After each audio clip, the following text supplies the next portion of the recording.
Praise lord. ప్రభువైన యేసుక్రీస్తు నామములో అందరికీ వందనములు. ఈ దినము దేవుని వాక్యంలో నుంచి కీర్తనలు 130వ అధ్యాయం 3వ వచనం. ప్రభువా, నీవు దోషములను కనిపెట్టి చూచిన ఎడల ప్రభువా ఎవడు నిలవగలడు?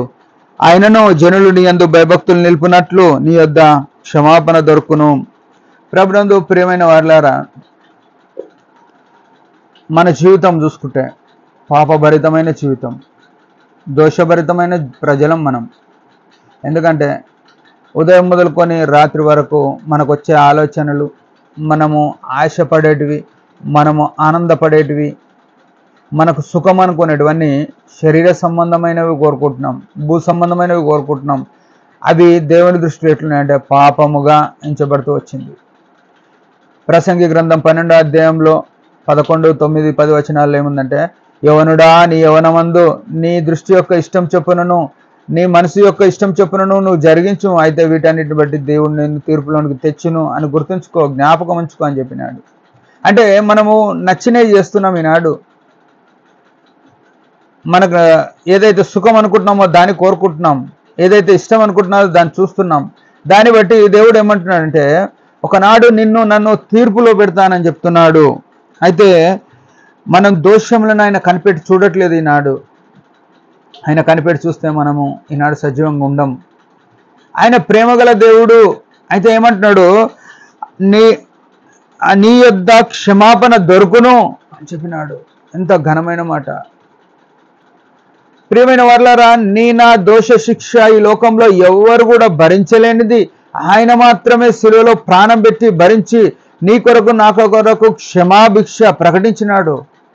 నువ్వెంత దౌర్భాగ్యకరమైన స్థితిలో ఉన్నా, ఎంత మోసంలో ఉన్నా, ఎంత పతనంలో ఉన్నా ఆయన వైపు చూస్తే నిన్ను నీ భార్య క్షమించకపోవచ్చు, నీ భర్త క్షమించకపోవచ్చు, నీ పిల్లలు క్షమించకపోవచ్చు, నీ తల్లిదండ్రులు, నీ సంఘస్థులు ఎవరు కూడా నువ్వు చేసే పనులను బట్టి, నువ్వు చేసే ఆలోచనలను బట్టి ఎవరు ఇష్టపడకపోవచ్చు. కానీ ఆయన ఏమంటున్నాడు, నా యొద్ద క్షమాపణ దొరుకుతుంది, తిరిగిరా అని చెప్తున్నాడు. ఉదయకాల సమయంలో ప్రభు యొక్క పిలుపును తీసుకొని మనం ఎట్లా అంటే, ఆయన యొద్ద క్షమాపణ దొరుకుతుంది కానీ దొరుకుతుంది కాబట్టి ఆయన పాదాల చెంత కూర్చోవడం నేర్చుకోవాలా, ఆయన మహిమను వర్ణించడం నేర్చుకోవాలా, ఆయనను మనము ఘనపరచడం నేర్చుకోవాలా, ఆయనను ఆరాధించడం మనం నేర్చుకోవాలా. ఎందుకంటే పరలోకానికి వెళ్ళిన తర్వాత మనం చేయాల్సింది ఆరాధననే.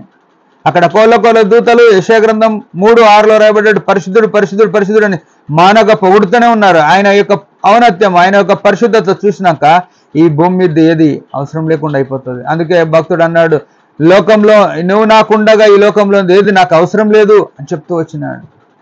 ప్రభునందు ప్రియమైన వారలారా, మన జీవితంలో క్షమాపణ పొందే అనుభవం ఎక్కడుందంటే, పొందగల స్థలం ఏదంటే యేసు ప్రభు సిలువ నీడనే, యేసు ప్రభు పాదాల చెంతనే.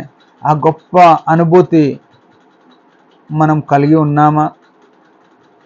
ఎంత ప్రభావం కలిగిన దేవుడినే. ఆయన దోషములను కనిపెట్టి చూస్తే ఎవ్వరు నిలవలేరంట.